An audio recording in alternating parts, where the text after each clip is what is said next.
The tools that we're going to use a table saw, we're going to use a drill press, a mini bandsaw, a mini lathe, and various jigs that we're going to make. The first jig that we're going to make is going to be for the table saw, and it's going to be a jig like this. It's got a miter jig, a sled, and I'll show you how to make that. The second jig we're going to make like this right here, and it is a jig for the drill press, and it has a couple different functions plus a small attachment, a slide that we're going to make to show you how to use that. And it's got a fence along the inside right here, or not a fence, a guide, and this is where the base of your drill press is going to sit inside. And this is going to go on, and it's got a gap right here, and then that's for the clearance of your handle when you crank, when you raise and lower. But anyway, you'll see how all that works as we get going along. So these are the couple of jigs we're going to make in this video. So just stay with me, and we're going to have some fun. So from trial and error, some of the first Sierras that I did, this was actually the first one. This one I used a 45-degree angle, and you can barely see that there's any segmenting there going on. When I made the blank was 7/8 inch square, and then when I turned it down, I was really shocked that that's all that there was as far as a segment or a scallop goes. For this scalloped one, I used a 60-degree angle, and you can tell top to bottom, and then I put a medallion in the middle right there. You can really see, when we hold these two side by side, you can really tell that from one to the other, that a 60-degree angle is actually more desirable than a 45 on a smaller pin. On a larger pin, this one is a Churchill, this one is a 45, and then I put the medallion on the side also. You can see that, and the blank was roughly the same size for each pen square-wise, 7/8 inch square. So you can really see that that is a much more desirable looking pen than the Churchill, only because it's larger, because you see more of the wood. You know that one's got a lot going on this Sierra here. This one, to me, personally, I think looks a lot better. Just looks really good. And anyway, that was a 45, so I think the larger the diameter pen, it doesn't take away from it if you use a lesser of an angle. But having said that, if I switch it out and I look at this again was another Churchill, and made very similarly, different woods, of course. And then these are much larger angles, and then the jig I'm going to show you how I made for this one. I didn't use the table saw on, so the jig that I showed you earlier on the table saw is not the one that I used.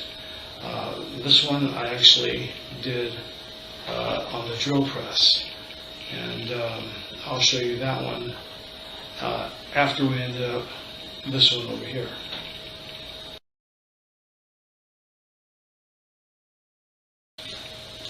Okay, so on the table saw, what I use for segmenting, this is the jig that I use right here. It's a little 3-part jig, 90 degrees on here, 90 degrees here, 60 degrees from this angle going up and down, and 45 the other way. And then I'll show you what I mean. It looks like it'd be different. This is an old jig that used to be my grandfather's, and an angle finder. Actually, this was his. I made this. So, see right here, it says 60 degrees. See if it gets any closer or not. Anyway, that says 60. That is on that at 60 degrees. Okay, so flip that around. I'm not adjusting that. And then that is 60. from the top angle down, it's actually, it doesn't register like a 45, so the top angle down, that would be like 30. But anyway, it's 60 degrees. When I first made this jig, a couple safety issues. I didn't have these stops here. And I got these at Rockler. I think they're 500 pounds of holding force. These are the heavy duty ones. The light duty ones, or the regular ones, they were light duty. They were, I think maybe $5 less than what these were. And before I had a C-clamp like this, and then I would just clamp those pieces down, and then one day, the inevitable always happens, the glue joint, and this was only just glue, just regular wood glue, and this is hardboard. That glue joint gave away, or actually not the glue, it wasn't the glue that failed, it was the hardboard. The hardboard, under so much stress with just a C-clamp holding from a side angle, cutting over here, that actually popped off. And as it popped off, the C-clamp, I don't know if you can see that, I actually took a chunk out of my C-clamp, and that, if it wasn't for the overhead dust collection, this came flying up in here and bounced around several times. And if it wasn't for that, I probably would have had this embedded in me. Who knows, maybe in the hospital. Who knows if it was fatal or not. But anyway, don't take a chance. Don't do that. Don't use a C-clamp to hold these things down. And then after the fact, I ended up screwing everything in from the bottom side.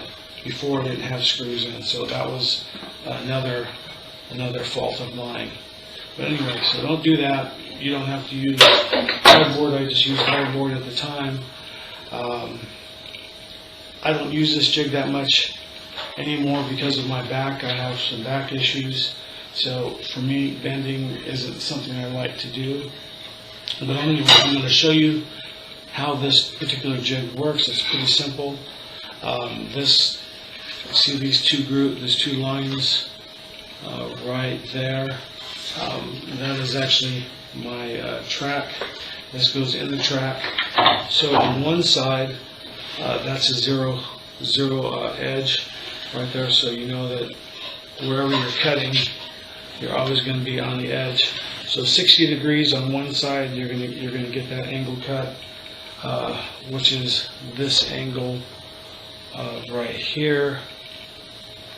And I'll show you something better in a minute. If you flip it over to the other side, you want to do a 45-degree angle cut, then this is what you use on the other track. So this is already set up for 45, and then automatically you're going to hit 90. So you got 90 degrees on both sides, so you don't have to flip things around like if you had a traditional miter gauge. You can get all these different angles from a 30 to 45 to 60, 75 or a 90. So without having to readjust. And at first I was doing that all the time, and then I came up with a better way. And then this is the better way because I was only using 60 degrees. And this setup for it just took too much time back and forth. So this is actually a time saver. Now it's a lot safer with the amount of holding force that these have. You just lock that down. It's not going anywhere. Okay, and then let me show you what I mean in a minute.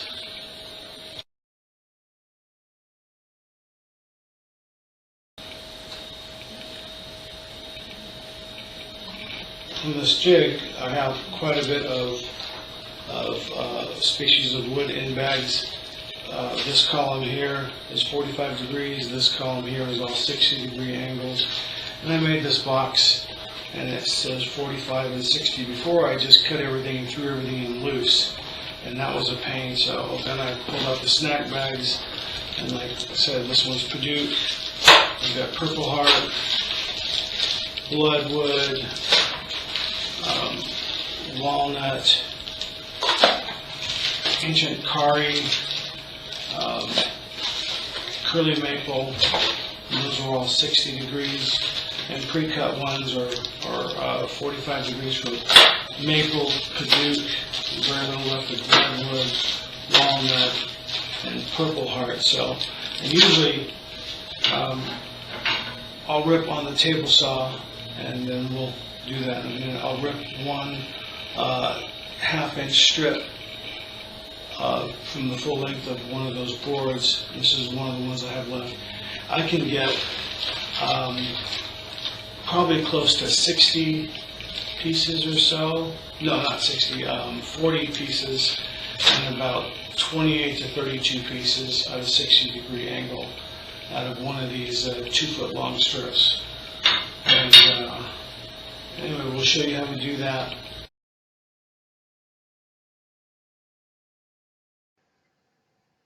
Okay, at the table saw, I'm going to rip some wood. I'm going to use this is Bloodwood, a half-inch thick. I'm going to rip some Purdue, a half-inch thick, and then I'm going to rip Bacote. I'm going to do this, cut this down the middle, 7/8 and 7/8 I'm going to use.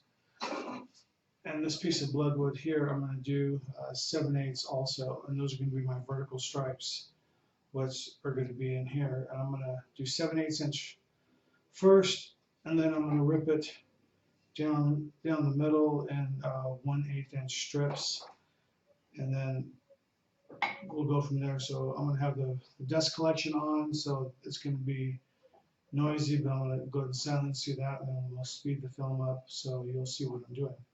Okay.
Okay, so here we are at the table saw, and being that these pieces here, I've got bloodwood, Bacote being used.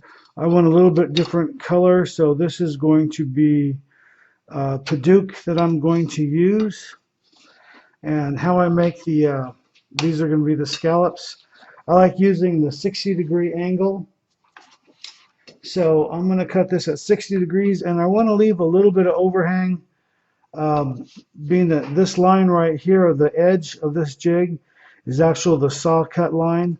So I want to leave a little bit of a little piece of an overhang, and I'm just going to clamp that down.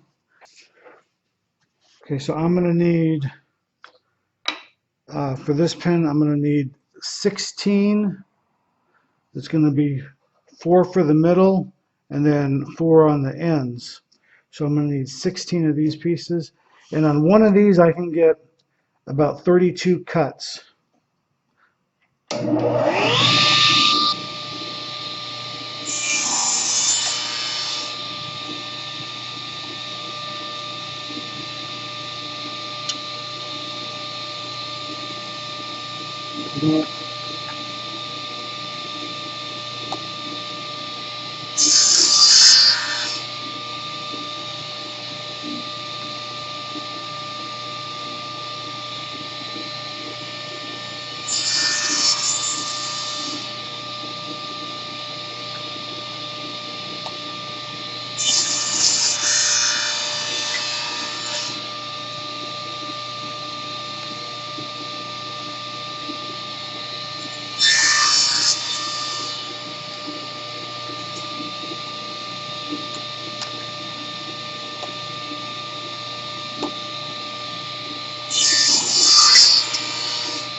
Okay, so when you get to the end of your pile here, just start inspecting these pieces and all these little corners like this.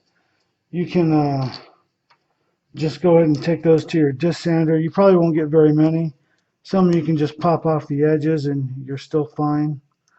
But and then when you get to the very end of each piece, it's safe to cut on the end of the jig here. Like this was too short. They're usually about 2 inches long, or maybe 2.5 inches. I just end glue them together and then cut them off on each side. So I get as much of that wood as I can use as possible. So we're just going to go and inspect these and then disc sand everything that needs to be taken care of, and then we'll start cutting the segments on the blank.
So off camera, I cut up a couple of pieces of hardwood, abatong, some scrap wood that I had.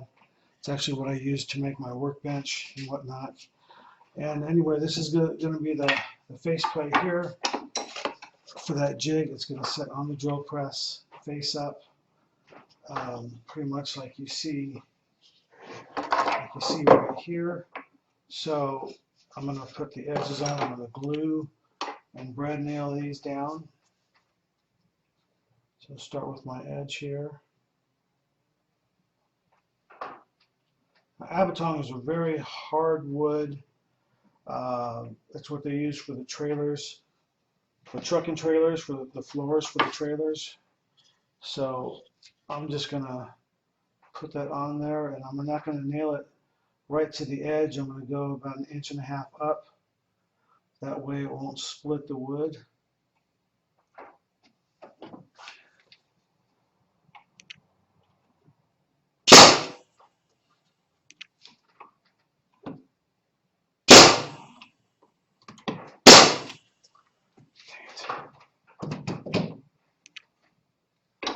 And what you know, I ran it right through and popped out the front, but I'll just cut that off with a Dremel.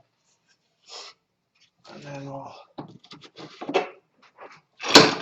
now the side piece right here that's going to go on is going to be a little bit shorter on this side right here because I want room for that handle crank. I want to be able to crank that handle without hitting this.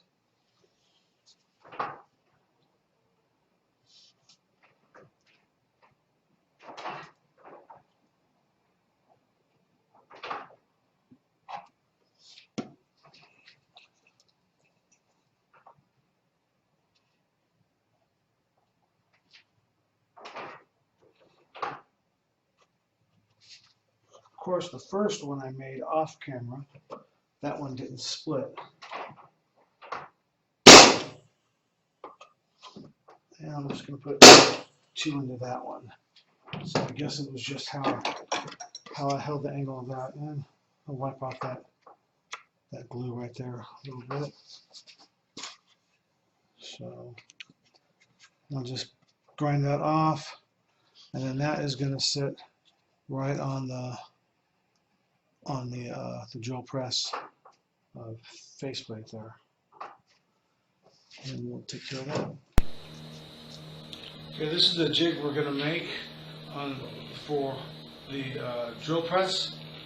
It's got a wedge slide here that you tap into place with a hammer, and it's got a raised end for the back of the hammer, and you'll see how that works as we're using it.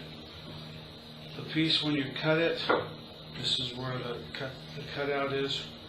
It gives you an idea of how that's going to work. We've got some lines here drawn out, and those are going to intersect with these lines when you're cutting. So you either line those up. I have the stop lock gauge a little bit too far back. Normally I'll put a wedge in there as a spacer depending on the size of the kit. You just lock that in place. On either side, this side is for medallions. This hole right here, usually, this is the third jig I've made, and the third jig, all 3 of them, this centerpiece right here is popped out just because of the stress and the tension. And so don't worry about that. It's actually good in a way because you need some way for that exhaust from the hole saw to vent or evacuate out. Otherwise it's just going to get heat built up and you're not going to get a good clean cut.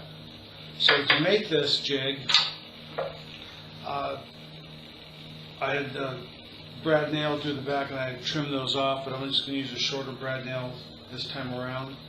On the table saw, I've already made another base, and the base has this lip here, and this goes onto the front of the drill press, so your front drill press base would be right here. It connects. You get a gap on the side, that's for your handle crank, and you'll see what that's like when we hook it up. That's just a spacer block. I took a speed square and I drew one straight line here, and then this is going to be for my center block. And what I'm going to do is, and there's a little dimple right here. Let's see if you can see that or not.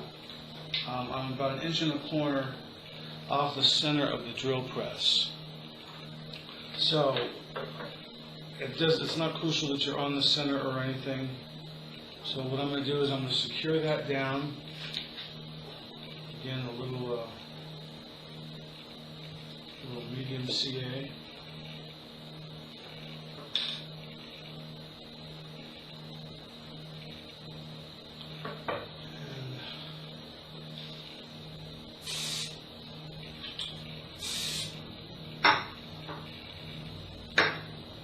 Also, on this wedge here, I relieved the corners on the bottom. That way, in case there was a little bit of some glue squeeze out, that's not going to bother, and you're still going to get a nice ride fronted on the bottom and on the side here. So I'll still clean that up with a little scraper, and then we'll reattach those with brads just to be sure that those are nice and secure down.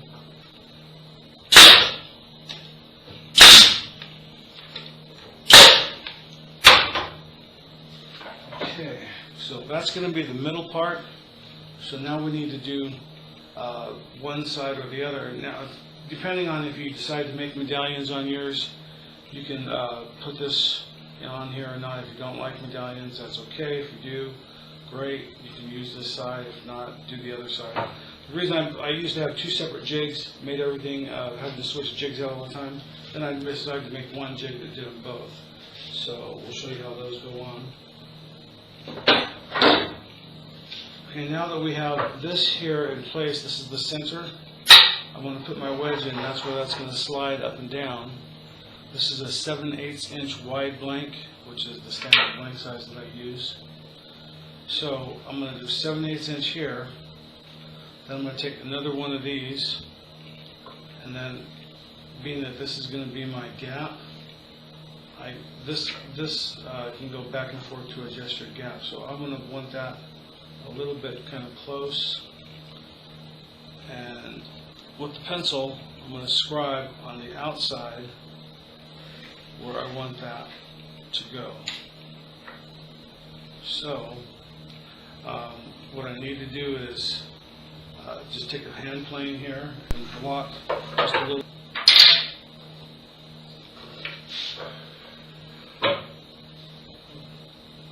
Okay, so I cut and attach some sandpaper sides to the wood that we need. This is the short side over here, and this is the long side. You see the line I have scribed right here?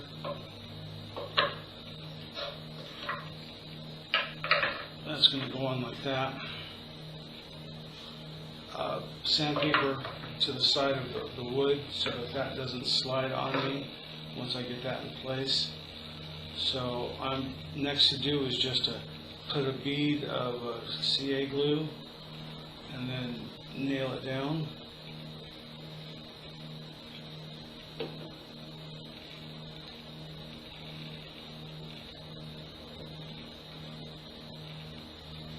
And I'm just going to hold that in place so that this gives me the correct alignment. Put some activator.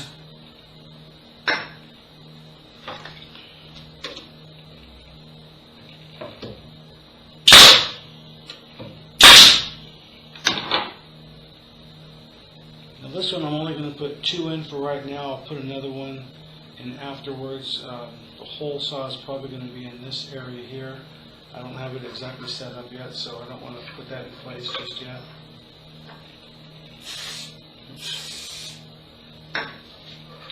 Okay, so that's another part of the jig done. Now we're going to do the other side.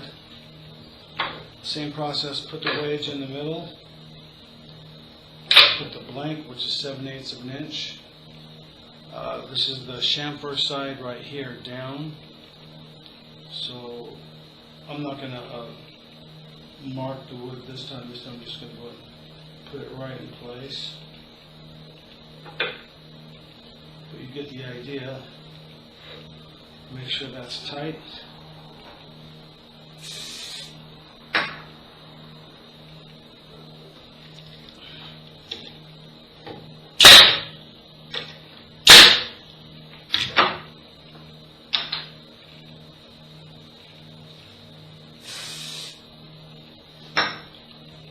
Okay, and then now all I need to do is draw a 1/4 inch line from all the way up and down, and then a 1/2 inch line all the way up and down here.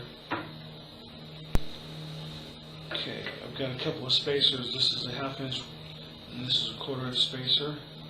So we'll use a little bit darker piece of darker marker.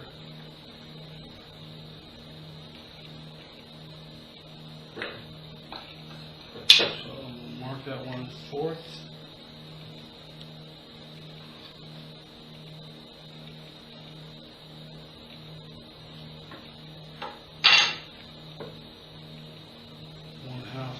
And then an X in the middle, because I know this is going to be my slide. And then all I have to do is just clamp this in place, start my holes, and then I'll cross-reference my lines where exactly they intersect, like this one right here, so that I'll know where to line it up. And then that's pretty much all there is to that jig right there for the drill press, and then you'll see how that's working here shortly. Okay, so at the drill press, I'm going to line this up. This is the jig that we just made. This is just a little piece of scrap wood you'll see me using, and I want to make sure that the outside of this right here, the hole saw, is lined up with that line. And then now that we are, we'll go ahead and turn it on and cut it, or mark it with a cut.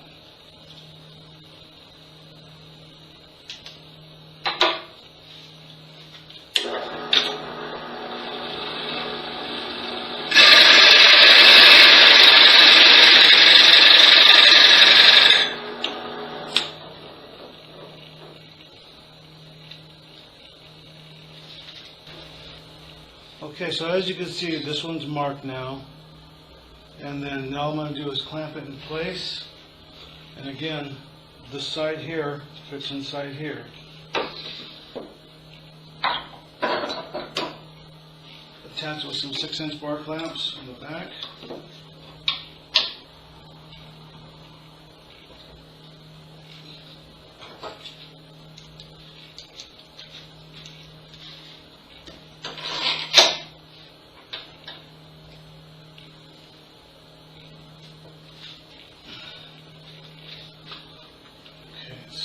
Maneuver that in place. Now I have a guide, so I know exactly where this is going to be. And underneath the hole, we'll center it up from that hole on the drill press.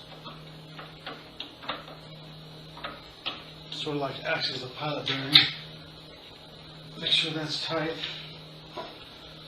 Okay, now I'm going to take just a piece of scrap right there. Take the wedge, and that's the beauty of this wedge, is because it's a sliding taper, it allows you a little bit more flexibility back and forth. And then the 1/2 inch is also set. This is a little bit less than a 1/2 inch, but is also set for cutting out your segments, and you'll see how that's done later. So this is just for a cut. That works in there like that. Tap it in place.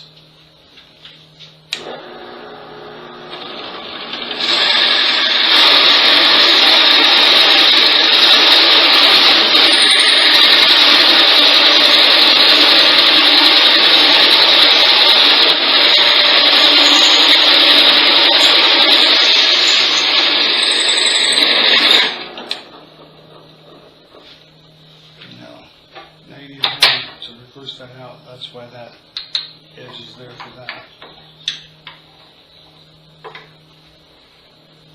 And then that's how you cut a segment on the drill press. And then on the other side, you can see where the lines intersect and how they intersect. And then as we go along, you'll see how that's used.